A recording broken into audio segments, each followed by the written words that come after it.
Previously, we discussed the double sideband suppressed carrier, and we saw that we need to multiply our information signal m of t times a carrier cosine omega ct.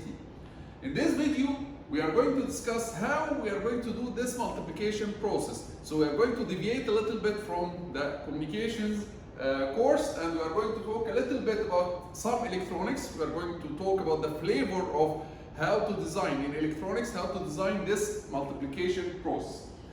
So we are going to discuss several methods. The first method is the least used one because it has some practical difficulty. So we are going to go over it quickly, and we are going to mention why it is in practice difficult, and then we are going to discuss some other practical methods. So the first method is called the multiplier modulator. The multiplier modulator, basically, they call it sometimes direct multiplication.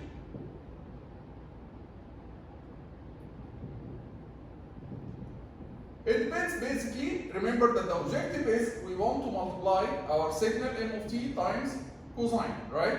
So it depends basically on building an amplifier circuit, and this amplifier circuit, it has a variable gain. For example, we know that any amplifier circuit, if we bring any amplifier circuit and the input is cosine omega ct, usually the output of the amplifier is a some gain k, constant, multiplied by cosine omega ct.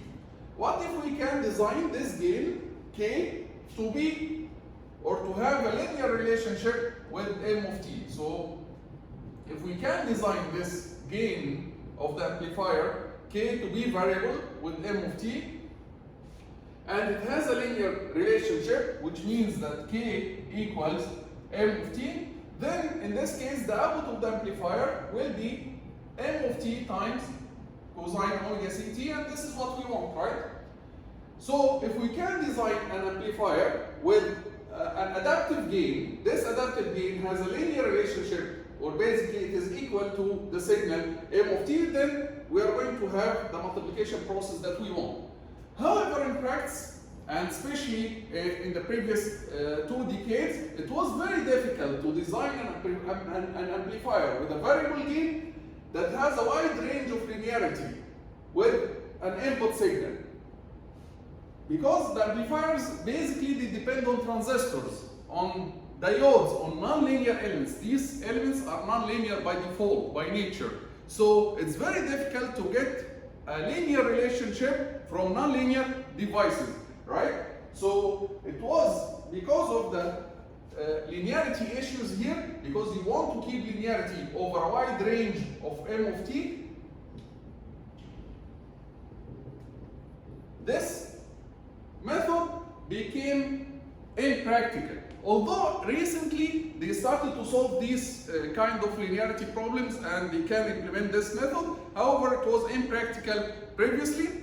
That's why we, in our course, we are going to consider it to be impractical. It was not used to implement the modulators, and some other methods are used.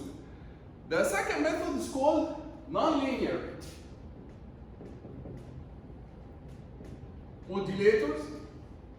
And nonlinear modulators, it depends on designing nonlinear circuits, nonlinear elements, and this is much easier than designing linear elements. Why again? Because we said that transistors are, by nature, they are nonlinear, and hence it is easier to design nonlinear circuits than designing linear circuits. Let's see how this nonlinear modulator works. I'm going to show you the circuit, and then we are going to explain how it works exactly.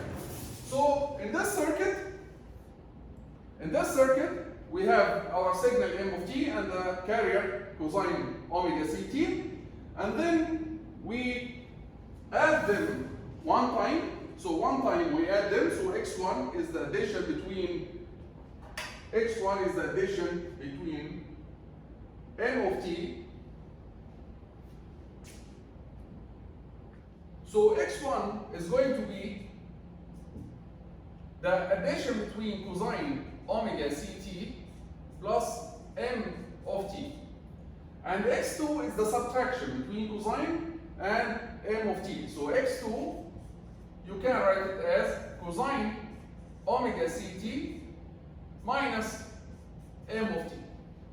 And then we pass them through a nonlinear circuit. Nonlinear circuit, as we said, it's easier to design than a linear circuit. And the equation for that nonlinear circuit, the relation between the output and the input is designed to be y equals constant x plus another constant x squared. So this is considered as a quadratic circuit, not a linear circuit. So the output of the first circuit, y1 will be a x1 squared plus, sorry, a x1 only. Let me erase squared, okay? ax1 plus b x1 squared. And the output of the second circuit, y2, will be a x2 plus bx2 squared. And then after we obtain y1 and y2 from these nonlinear circuits, we subtract y1 minus y2 to get z. So z is y1 minus y2. Let's do that. Let's subtract y1 minus y2. If we subtract y1 minus y2, we will get a x1 minus x2. A multiplied by x1 minus x2. What is x1 minus x2? Cosine will cancel the cosine, and m of t minus m of t, it will give you 2m of t. So we will get the first term as 2a m of t. Then when we subtract y1 minus y2, the second term will be b x1 squared minus x2 squared. What is x1 squared minus x2 squared? Cosine squared will cancel with cosine squared. M squared will cancel with m squared. Here, when we square x1, we get 2m of t cosine. Here we are going to get negative 2m of t cosine. So when we subtract 2m of t cosine minus 2m of t cosine, we are going to get 4m of t cosine omega ct. Right? So basically, when we subtract y1 and y2, we will get z, which looks like this. The second term, this is the term that we want, right? This is m of t multiplied by cosine. This is what we want because the objective of the modulator is to obtain m of t times cosine. And the first term is undesired term. Okay, so let's look at the spectrum of these two terms. The first term, it's m of t, so it's spectrum in the frequency domain. It's a baseband, right? It's a baseband. It exists in the low frequency spectrum. So this is the spectrum of the first term. The second term, it's m of t cosine omega ct. Where is the spectrum of this term? It's the same spectrum of m, but shifted around omega c. Of course, it appears also in the negative side, but here it's enough for us to consider the positive side. Okay, so of course there will be a negative side. Okay, but it's enough to consider the positive side here. So this is the spectrum of the second term. What do we want to keep? We want to keep only the second term, which is m of t cosine. This is our objective, right? And we want to cancel the first term. How can we do that? We can do that using a filter. So if we use a filter,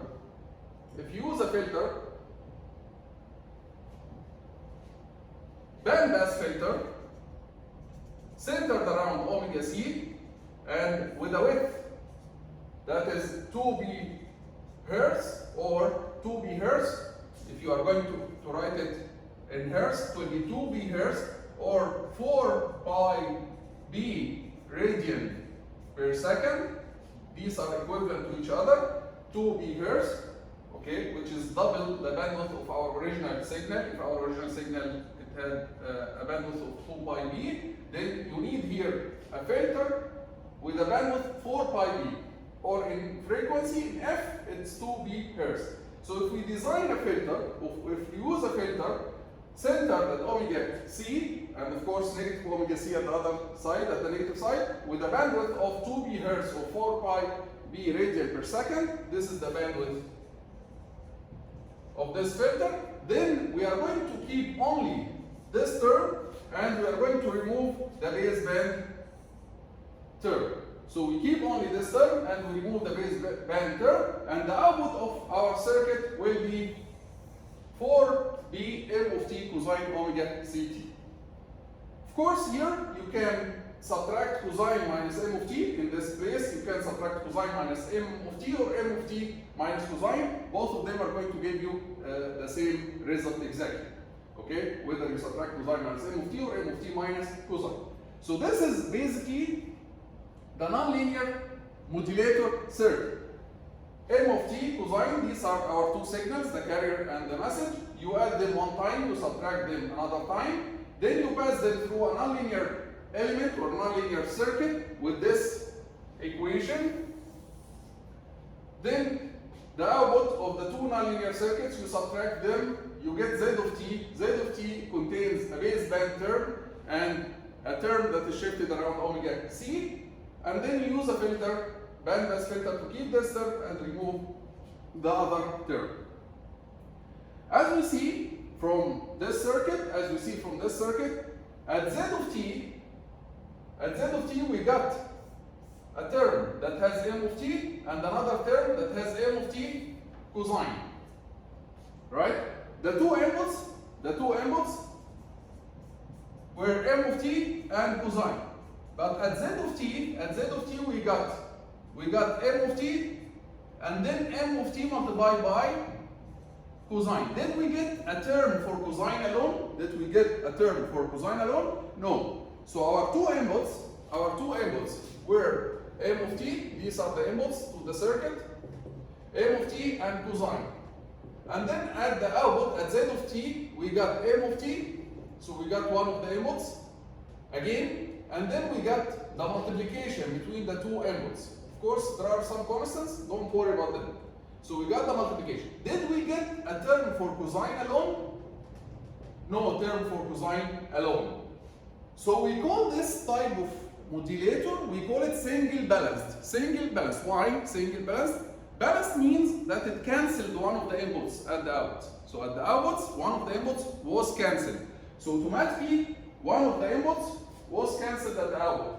That's why we call it single balanced. Balanced again means cancelled. Single because only one of the two inputs was cancelled at the output. Later we'll see that we'll study some other modulators where both inputs will not appear at the output. So this term will disappear and there is no cosine. This is called double balanced. We'll study this later. But here, one of the inputs appeared and the other one was cancelled. Since one input only was cancelled, we call it single balanced modulator. Single balanced modulator. So this is the nonlinear modulator. Of course, in order for this process to happen properly without any problems, we have to guarantee that this point of the spectrum is larger than this point. Why? Because if you want to cut this part of the spectrum using a bandpass filter, there should be no overlap between these two images, right? So you should guarantee, in order to guarantee no overlap, this point must be greater than this point.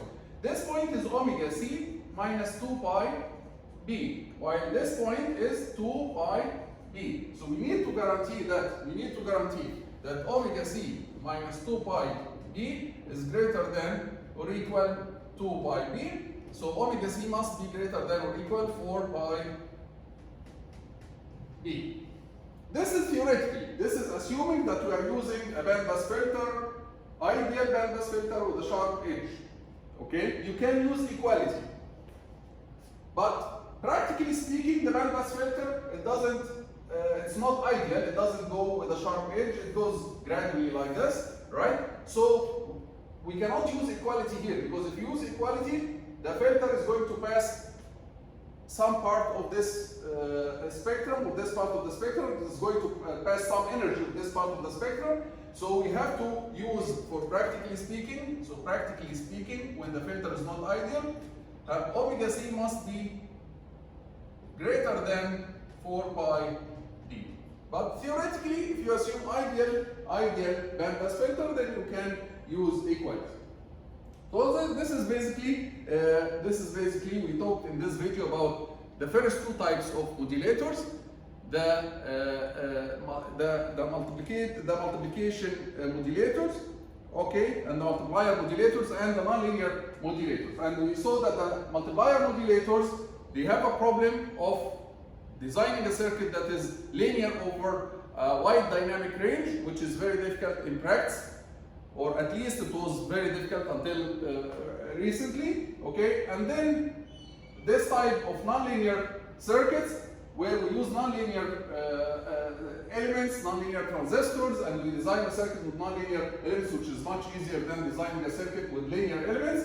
And we use a bandpass filter in order to obtain the multiplication between m of t and cosine. Okay?